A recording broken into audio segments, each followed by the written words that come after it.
नमस्कार दोस्तों, मैं हूं विमलेश और मेरी कहानी। एक बार की बात है, एक सेठ जी थे जो बहुत ही धनी मनी व्यक्ति थे। उनके पास धन दौलत की कोई कमी नहीं थी। सेठ जी के पास एक बेटी भी थी जिसकी शादी बड़े ही धूमधाम से एक प्रतिष्ठित परिवार में उन्होंने कर दिया। बेटी के दुर्भाग्य से वह जो लड़का जिससे शादी किया वो जुआरी और शराबी निकला। धीरे धीरे उसका सारा धन समाप्त हो गया। अब उसकी स्थिति बहुत खराब हो गई। यह बात जब सेठानी को पता चला तो वो बहुत दुखी रहने लगी, बहुत चिंतित रहती थी। सेठ जी से हमेशा कहती कि आप दुनिया भर के लोगों को मदद करते हैं और आप अपने बेटी को मदद क्यों नहीं करते।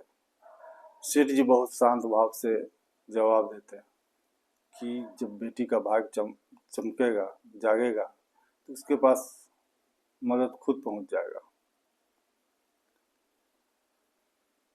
फिर भी सेठानी को चैन नहीं था। बहुत दुखी रहती थी। अक्सर सेठ जी से वह यही बात कहती कि अपनी बेटी की मदद कीजिए। उस समय बहुत कठिन समय से वो गुजर रही है, उसकी मदद होनी चाहिए। हमें सेठ जी हमेशा शांत भाव से वही जवाब देते कि अभी उसका भाग्य नहीं चमका है, जब चमकेगा तो भाग्य उसके पास खुद चल के आएगा। एक दिन सेठ जी किसी काम से बाहर चले गए। सेठ जी जिस समय बाहर गए ठीक उसके 1 घंटा के बाद उनका दामाद उनके घर पहुंचा। सेठानी बहुत खुश हुई, अपने दामाद का आदर सत्कार बहुत अच्छे से किया और सोचने लगी कि किस तरह से दामाद का मदद किया जाए, हमारे बेटी का आर्थिक स्थिति कैसे सुधरे, थोड़ा भी तो सुधार सकती हूँ मैं। ऐसा सोच करके उन्होंने एक तरकीब सोची। उसने मोतीचूर की लड्डू बनवाई और उसमें सोने की असरफिया सभी लड्डू में डाल दिया और दामाद जी को विदा करते समय 5 केजी शुद्ध घी के लड्डू जिसमें सोने की असरफिया रखी हुई थी उन्होंने एक पैकेट बना करके दामाद जी को दे दिया कि दामाद जी इसको आप घर ले जाइए। दामाद जी चला। रास्ते में दामाद सोचा कि इस भारी भरकम मिठाई का डब्बा घर ले जाना कहीं से समझदारी नहीं है। उसने उसी जगह पास की दुकान में, एक हलवाई की दुकान थी, वहाँ पर उसने लड्डू बेच दिया और पैसे को जेब में रख करके वहाँ से चला गया। उसी वक्त संजोग से सेठ जी घर लौट रहे थे। सेठ जी के मन में आया कि घर जा रहे हैं तो मोतीचूर का लड्डू कुछ लेते जाता हूँ। सेठ जी उसी दुकान पर संजोग से पहुंचे और कहा कि मोतीचूर की लड्डू 5 केजी दे दो।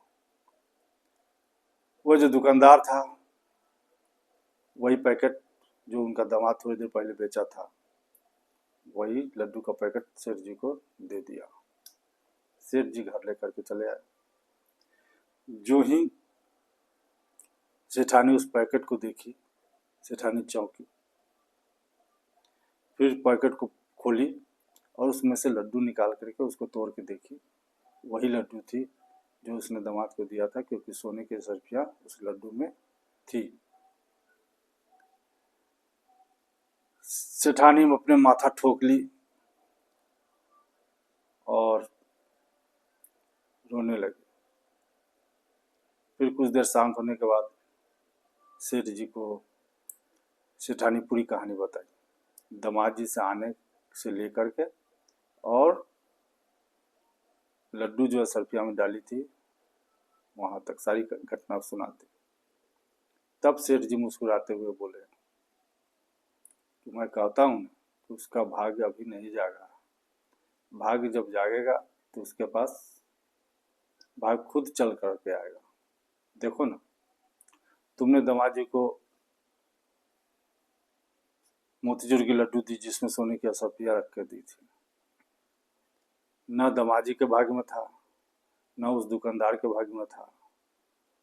उस लड्डू को फिर से हम उसे खरीद के ले आए। तो जब उसका भाग जागेगा तो भाग उसके पास खुद चल करके आएगा।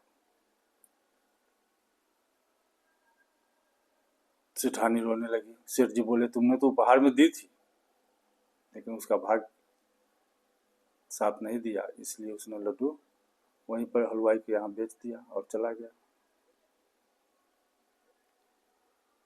कहानी का मर्म यह कहता है कि जब तक भाग्य साथ नहीं देगा तब तक हमें कुछ नहीं मिल सकता। कहा गया है कि समय से पहले और भाग्य से ज्यादा किसी को कुछ नहीं मिला है आज तक। इसलिए भाग्य पर भरोसा रखे, ईश्वर पर भरोसा रखे, ईश्वर में श्रद्धा बनाए रखे।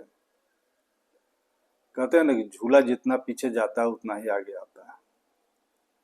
अगर कोई कष्ट में हो, दुखी हो, तो उसका मजाक नहीं उड़ाना चाहिए, उसे धैर्य देना चाहिए।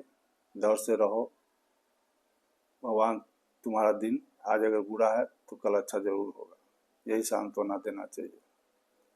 नमस्कार दोस्तों, कहानी छोटी सी थी, अच्छी लगी हो तो लाइक और सब्सक्राइब जरूर कीजिएगा।